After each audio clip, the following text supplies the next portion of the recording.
berdoa dulu seperti biasa ya. Silakan siapa ke kelas? Oke, berdoa dulu di dalam hati aja ya. Silakan berdoa. Sebelum kita belajar, awalnya kita berdoa dulu, kemudian itu berdoa, nanti dimulai. Selesai. Oke, terima kasih. Oke, terus untuk hari ini ada yang tidak hadir? Ada semua. Alhamdulillah, berarti semuanya sehat hari ini ya. Semangat hari ini?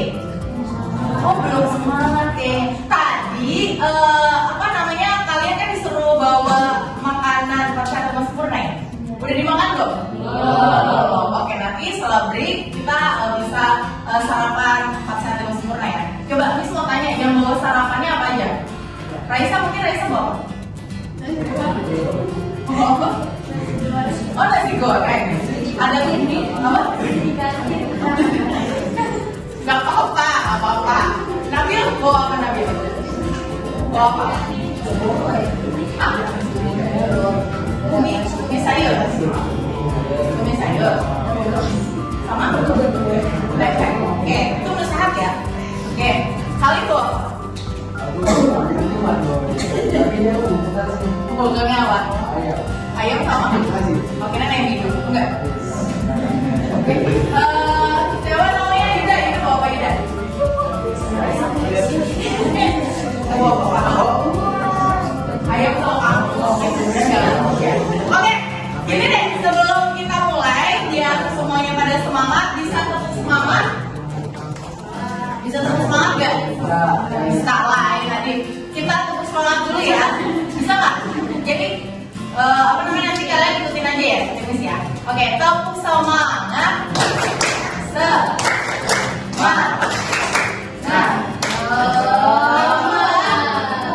Oke, ulang.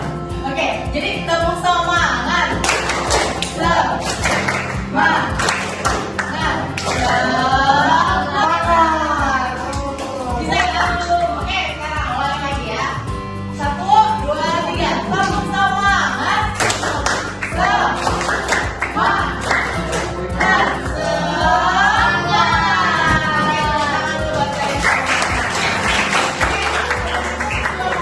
Konsentrasi dulu ya. Tes konsentrasi. Oke, silakan ikutin apa yang Miss mau sampaikan ya. Pokoknya yang disampaikan kalian ikutin ya. Kalau Miss sebut bebek, kalian sebut Ayam. ya bebek lah. Miss sebut bebek. Ikutin apa yang disebut. Bebek. Ayam. Bebek ayam. Ayam bebek. Ayam bebek.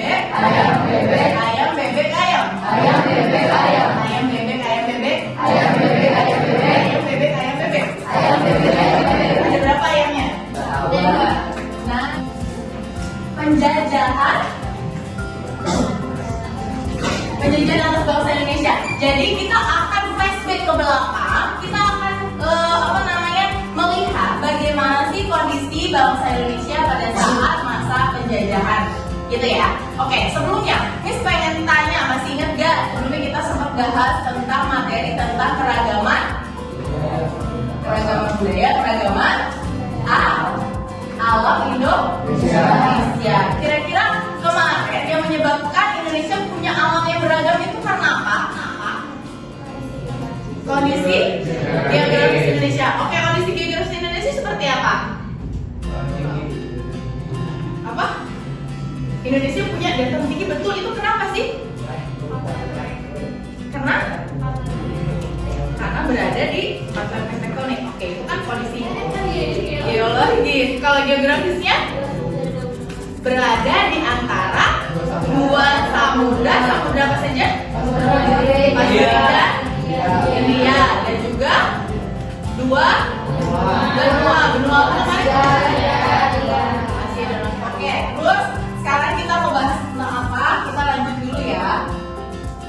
Oke, jadi ini sampaikan dulu tujuan pembelajaran kita hari ini, yaitu dimana nantinya kalian itu diharapkan mampu menjelaskan serta menganalisis proses kedatangan bangsa Barat atau bangsa kolonial di Indonesia dan menganalisis pengaruhnya nih, pengaruh dari kolonialisme dan juga imperialisme materialisme yang ada di Indonesia.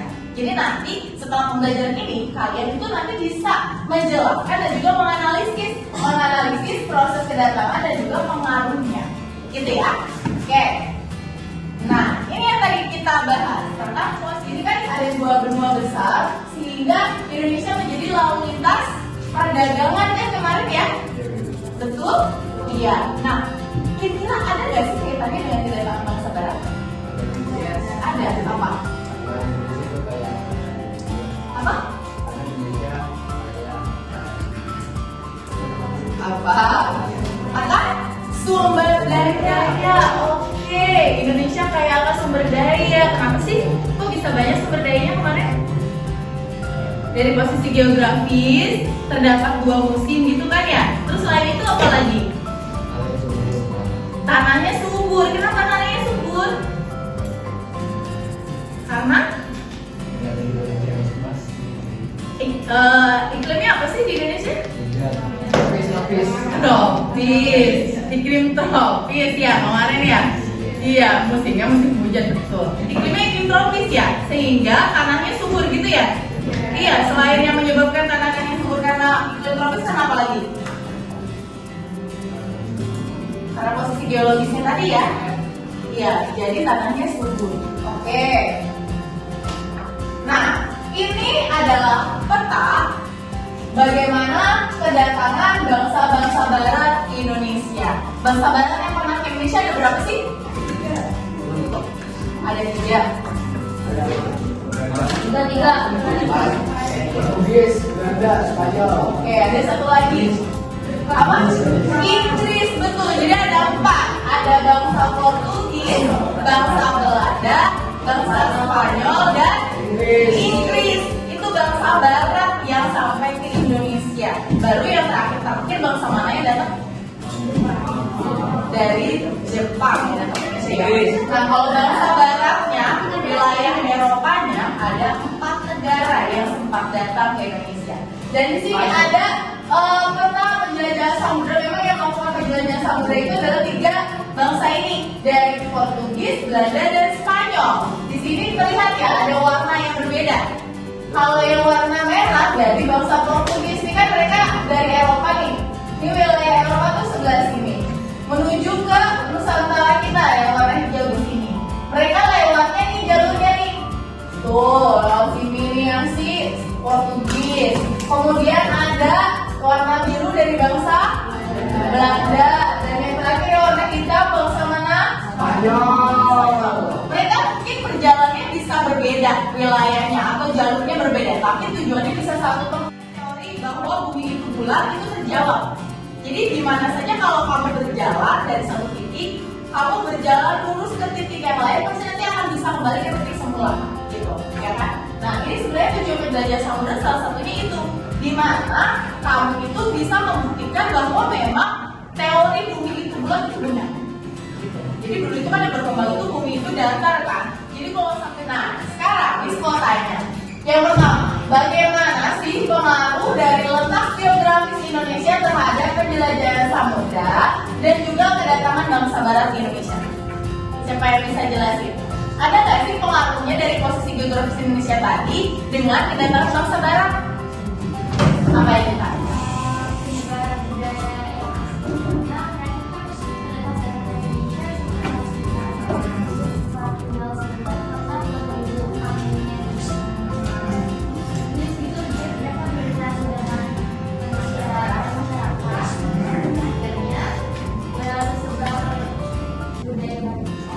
Jadi akhirnya timbul informasi penjelajahan samudra tadi gitu ya. Kayak ada lagi yang bisa menyampaikan ada nggak sih pengaruhnya posisi geografis Indonesia terhadap tadi kedatangan bangsa barat?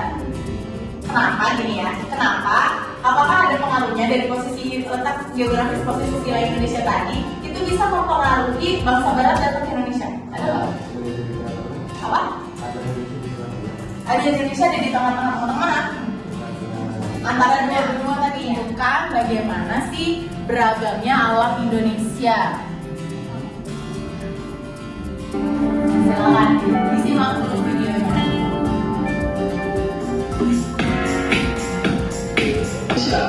Awalnya penghasil cengkeh utama di Indonesia ada di pulau-pulau kecil di Maluku. Ada 5 pulau penghasil cengkeh terbesar, yaitu Ternate, Tidore, Makian, Bacan, dan Moti.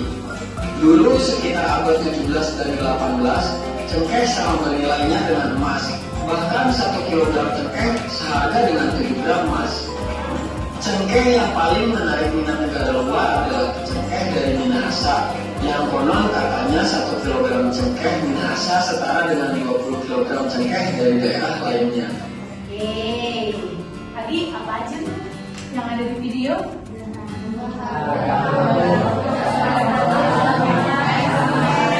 Ada gaharu.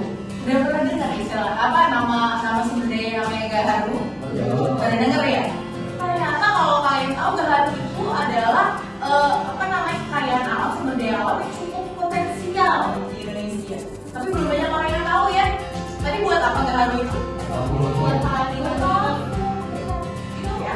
Nah, coba lihat. Ini mungkin kalian sering lihat. Ya, ada apa di depan ini? Ada yang manis. Soalnya kita tahu ya apa?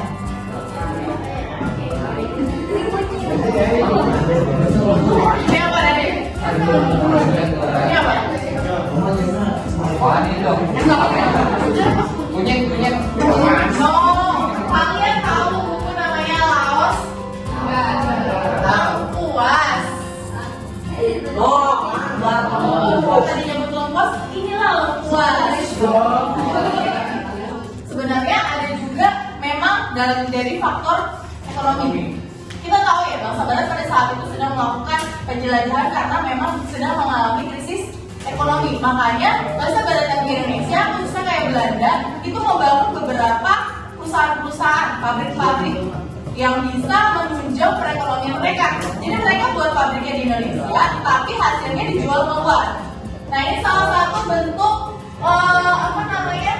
bukti bahwa bangsa Belanda itu sempat melakukan penjajahan di bidang ekonomi, di mana dia membuat pabrik apa ini?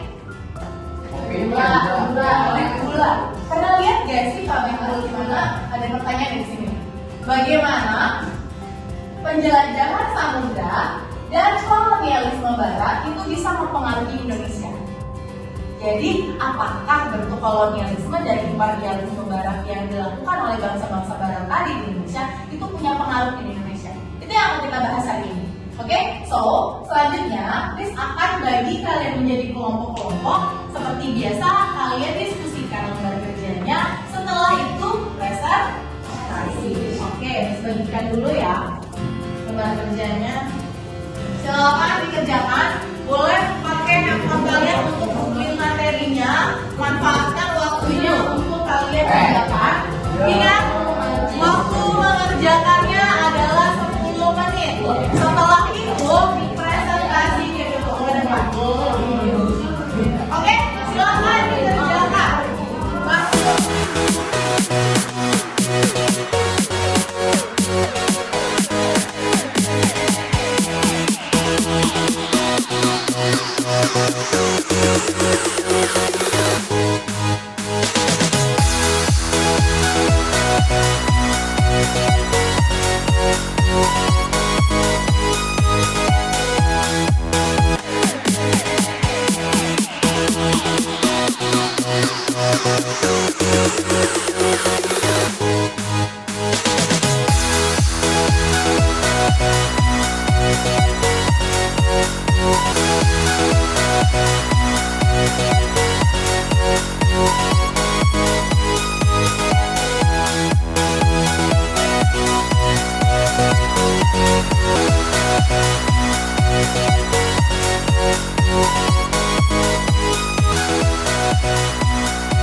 Oke, kita tambah 2 untuk memperhatikan perbedaan bahwa kita bisa simpulkan tadi apa yang sudah kalian diskusikan, perbedaan kolonialisme dan juga imperialisme. Apa tadi kalau kolonialisme? Oke, jadi lebih kepada mengambil sumber daya alam secara berlebihan ya. Jadi semua yang ada di negara yang dijajah itu diambil secara besar-besaran untuk keuntungan negaranya. Jadi mencari sumber daya alam. Jadi kalau kita melihat dari tujuan 3G-nya berarti lebih kepada ya goal-nya ya, mencari kekayaan. Terus kalau yang imperialisme berarti menyebarkan pengaruh. Pengaruh itu lebih kepada bisa ideologi, bisa kepada apa? Pemerintahan, agama. Jadi kalau misalkan dari tujuan 3G-nya berarti kepada glory dan juga gospel, penyebaran agama Kristiani, lebih kayak gitu ya. Jadi kalau misalkan kalian disuruh membedakan kolonialisme dan imperialisme jelas berbeda ya. Sudah paham sampai sini ya? Oke, terus tadi untuk pengalaman letak geografis Indonesia berarti lebih kepada posisi strategis bangsa Indonesia tadi ya. Letak geografis Indonesia yang cukup strategis untuk datangnya bangsa Barat ke Indonesia. Terus juga yang terakhir bagaimana menyikapi ketergantungan ekonomi Indonesia yang ditinggalkan oleh bangsa Barat di Indonesia tadi. Salah satunya bentuk strategi yang bisa dilakukan apa? Memanfaatkan sumber daya alam yang lain gitu kan. Tadi kita sudah tahu bahwa hasil sumber daya alam Indonesia cukup banyak ya. Apalagi bisa dari hutannya, bisa dari tambangnya, bisa dari lautnya. Indonesia kan negara maritim ya. Jadi jangan hanya bergantung dari sektor yang di darat saja. Kan kalau kemarin kita di bangsa Barat, penjajahan bangsa Barat itu lebih kepada sektor pertanian kan, dari perkebunan. Nah oleh karena itu kita bisa mengembangkan lagi dari sumber daya alam yang lainnya. Oke, siapa yang bisa menyimpulkan materi yang kita bahas hari ini? Siapa yang bisa menyimpulkan berarti? Oke, dari Lutfi. pengaruh yang terhadap baik Indonesia dari ekonomi salah satunya kehidupan perekonomian akibat pembangunan negara raya Oke, kita tahu bahwa pada masa pada masa penjajahan Belanda, Indonesia itu dilakukan kerja lodi untuk membangun jalan raya Pos Anyar Panarukan. Yang kita rasakan sekarang itu pada jalan Pantura ya. Nah itu bisa menghubungkan daerah-daerah yang satu dengan yang lain di Pulau Jawa, sehingga penyebaran perekonomian pun bisa lebih cepat gitu ya. Nah dari produksi wilayah A, wilayah B dan C itu bisa saling berinteraksi begitu untuk memenuhi kebutuhan hidup manusia. Selain itu ada lagi kesimpulannya? Ya kita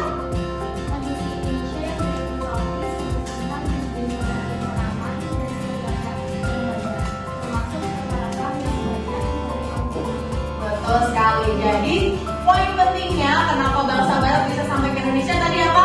Karena rempah-rempah wilayah Indonesia cukup subur dan kaya sumber daya alam tadi ya, rempah-rempahnya ya. Jadi karena tadi Indonesia punya kekayaan alam yang cukup besar sehingga memunculkan ketertarikan bangsa asing datang ke Indonesia. Oke, terima kasih untuk yang sudah bisa menjawab dan mudah-mudahan yang lainnya pun memahami ya untuk materi kita hari ini. Oke, selanjutnya yaitu adalah direfleksi.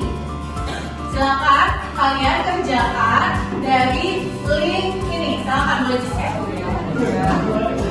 Oke, silakan boleh di-scan lalu dikerjakan ya. Oke, sudah selesai ya? Sudah ya? Oke.